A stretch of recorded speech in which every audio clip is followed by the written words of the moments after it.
요한계시록 15장 1절로 8절 말씀입니다. 요한계시록 15장 1절로 8절 말씀 교독하겠습니다. 또 하늘에 크고 이상한 다른 이적을 보매 일곱 천사가 일곱 재앙을 가졌으니 곧 마지막 재앙이라 하나님의 진노가 이것으로 마치리로다.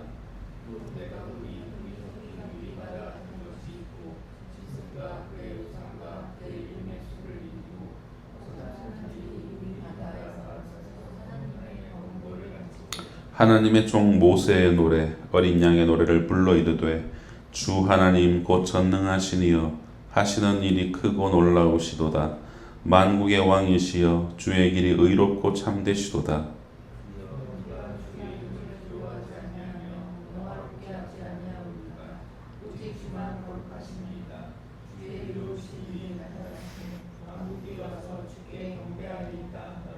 또 이 일 후에 내가 보니 하늘의 증거장막에 성전이 열리며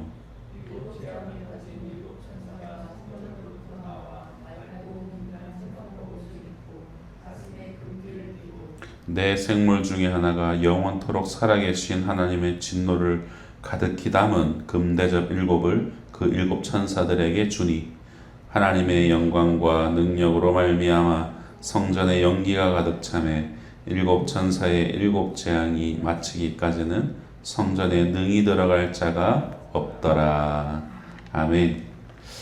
14장에서 이 추수의 날에 대한 호소가 마치고 그 마지막 초청마저 거절한 사람들에게는 마침내 이 자비가 없는 마지막 일곱 재앙이 내리기 시작합니다. 1절을 보시면 또 하늘에 크고 이상한 다른 이적을 보매 일곱 천사가 일곱 재앙을 가졌으니 곧 마지막 재앙이라 하나님의 진노가 이것으로 마치리로다 하며 이제 일곱 대접 심판을 예고하고 있습니다. 요한은 일곱 천사가 일곱 재앙을 가지고 있는 두려운 장면을 보게 됩니다. 앞서 일곱 인, 일곱 나팔 이 순서대로 진행되고 마지막으로 이제 일곱 대접 심판이 도래하게 될 텐데 이것을 말씀드릴 때 이것이 최종 심판에 대한 다른 관점의 표현이라고 말씀을 드린 적이 있었습니다. 일종의 심판에 대한 강화다라고 말씀드렸죠. 이제 마지막 일곱 대접의 심판은 이 지금까지 어떤 심판보다도 더 극심하고 비참할 것이며 자비가 섞이지 않은 아주 무서운 재앙임을 암시하고 있습니다. 요한은 최종 진노 이후에 벌어지는 이어지는 2절부터 최종 승리의 환상을 보게 되죠.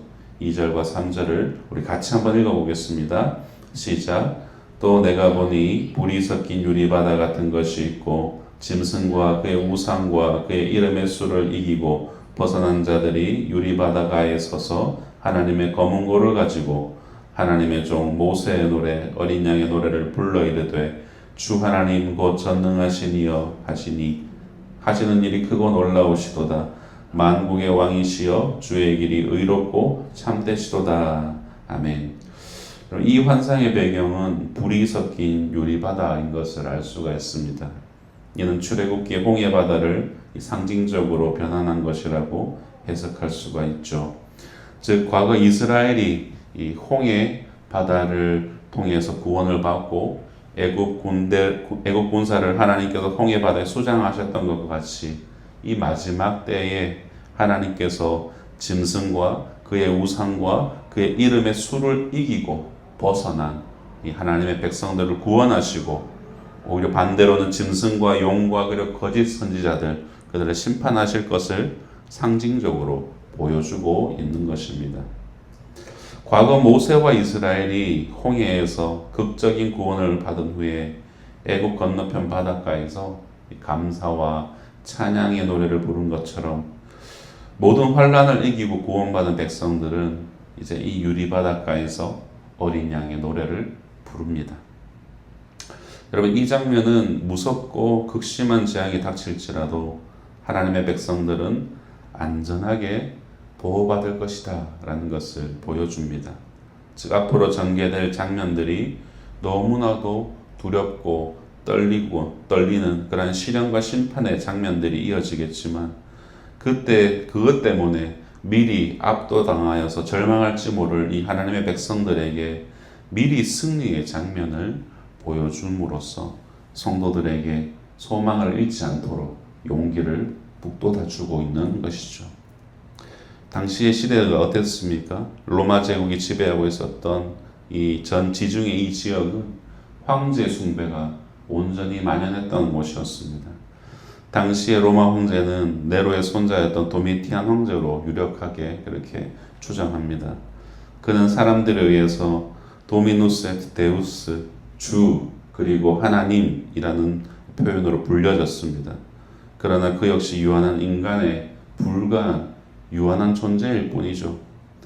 구원받은 무리들은 이 신격화된 로마 황제가 유한한 존재임을 알고 있고 또 무엇보다도 그들이 구원을 받는 것은 전적으로 하나님에 의해서 하나님의 크고 놀라운 능력 때문이지 그들의 노력 때문이 아니라는 것을 알고 있었습니다.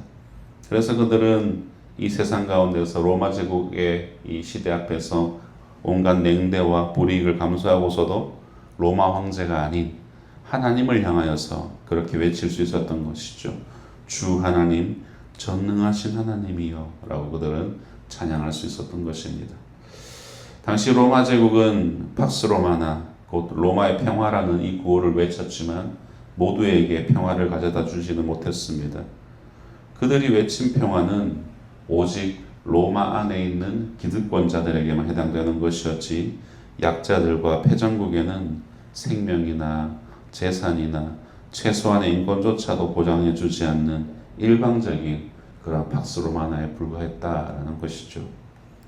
반면 하나님은 스가랴 선지자를 통하여서 진정한 평화의 왕이신 예수를 다음과 같이 예언하셨습니다. 스가랴 9장 9절에 보면 보라 내 왕이 내게 임하시나니 그는 공의로우시며 구원을 베푸시며 겸손하셔서 나귀를 타시나니 나귀의 작은 것 곧 새끼 나귀니라. 이렇게 말씀하고 있죠. 사랑하는 성도 여러분, 예수님은 마땅히 섬김을 받으셔야 할 참된 왕이시지만 죽기까지 백성들을 섬기셨고 자신을 십자가의 대속물로 내어주셨던 진정한 사랑과 겸손의 왕이셨습니다. 이를 통해서 백성의 모든 죄를 담당하시고 그의 공의로 우리를 구원해 주셨습니다. 어리석기 그지없는 우리가 감히 구원을 받는 것은 하나님의 의로우심 때문이지 우리가 그 구원하심에 그 일도 단 일도 우리에게 공로가 없다라는 사실을 명심하고 있다면 여러분 우리 역시 만국의 왕이신 주님의 그 의로우심을 찬양하는 삶을 살 수밖에 없을 것입니다. 부디 평생토록 그리하시기를 소망합니다. 이어지는 4절에서도 이들의 노래는 이어집니다. 주여 누가 주의 이름을 두려워하지 아니하며 영화롭게 하지 아니하오리이까 오직 주만 거룩하시니이다. 주의 의로우신 일이 나타났음에 만국이 와서 주께 찬양하리이다 하더라. 그들은 하나님의 거룩하심을 찬양합니다. 여러분 이사야 선지자는 하나님을 만나는 순간을 이렇게 묘사하면서 두려움에 사로잡혔던 적이 있죠. 이사야서 6장 5절 말씀을 같이 한번 읽어보겠습니다. 시작. 화로다 나여 망하게 되었도다. 나는 입술이 부정한 사람이요 나는 입술이 부정한 백성 중에 거주하면서 만군의 여호와이신 왕을 배웠음이로다. 아멘. 모세 역시 출애굽기 3장을 보면 호렙산 떨기나무 아래에서 그를 처음 부르셨던 그 하나님의 음성을 듣게 되었을 때 부르심 앞에 섰을 때에 하나님 배웠기를 두려워하면서 그 얼굴을 가린 적이 있죠. 모세와 이사야가 이처럼 하나님을 두려워하는 이유는 다른 것 없습니다. 하나님이 거룩하시기 때문입니다. 이들에게 공통적으로 나타난 이 두렵다라는 말은 경외하다라는 그런 의미죠. 여러분 경외가 무엇입니까? 공경하면서 두려운 마음을 가지고 있는 그런 상태입니다. 하나님을 인격적으로 만나게 되면 인간은 거룩하신 하나님 앞에서 자신의 벌거벗은 상태를 자각하기 때문에 두려워할 수밖에 없습니다. 그렇게 거룩하신 하나님을 두려워하는 사람만이 하나님의 약속을 쫓아 거룩함을 온전히 이룰 수 있게 되고 아무리 패역한 세대라 할지라도 구별된 삶, 즉 거룩한 삶을 살 수 있게 되는 것이죠. 성도 여러분, 이것은 오늘날 우리에게도 동일합니다. 성도는 하나님을 경외하는 삶을 살아가는 자들입니다. 이 경외의 삶은 오직 거룩함과 구별됨으로 나타나야 합니다. 저와 여러분의 삶에 거룩이 들어오기를 간절히 소망합니다. 사도 요한은 구원받은 백성들이 하나님을 경외하는 모습을 본 후에 하늘의 증거장막의 성전이 열리는 것을 보게 됩니다. 5절을 보십시오.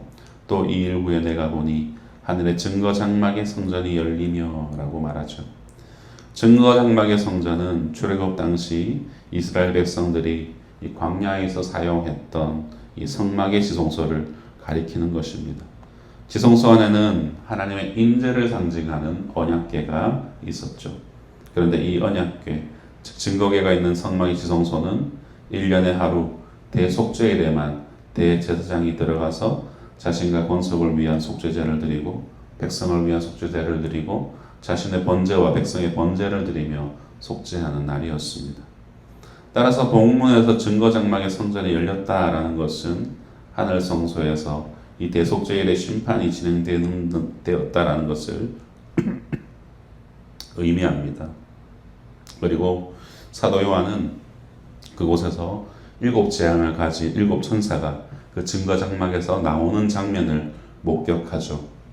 6절에서 우리 8절 말씀을 같이 읽겠습니다. 시작. 가진 7 천사가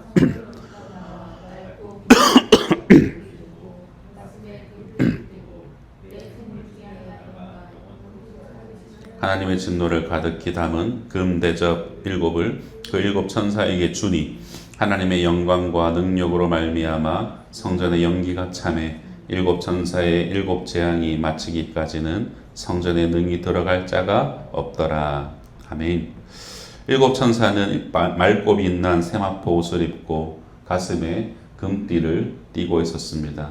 그때 네 생물 중에 하나가 하나님의 진노를 가득 담은 금대접 7을 이 7 천사들에게 각각 전달하죠. 그러자 성전에는 하나님의 영광의 연기가 가득 찼다라고 묘사합니다. 성전에 하나님의 영광과 능력의 연기가 가득하다는 것은 아무도 성전에 들어갈 수 없다는 것을 뜻하고 7 재앙이 마치기까지 성전에 연기가 가득하다는 이 말은 마지막 7 재앙이 얼마나 혹독할 것인지를 암시해 주고 있습니다. 왕관의 보석 같은 사랑하는 성도 여러분, 말씀을 정리하겠습니다.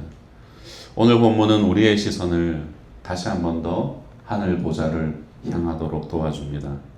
모세와 이스라엘 백성이 홍해를 건넌 후에 구속하신 하나님을 찬양하여 올려드렸듯이 사도 요한은 이 불이 섞인 유리 바닷가에 서서 하나님을 찬양하는 무리를 보게 됩니다.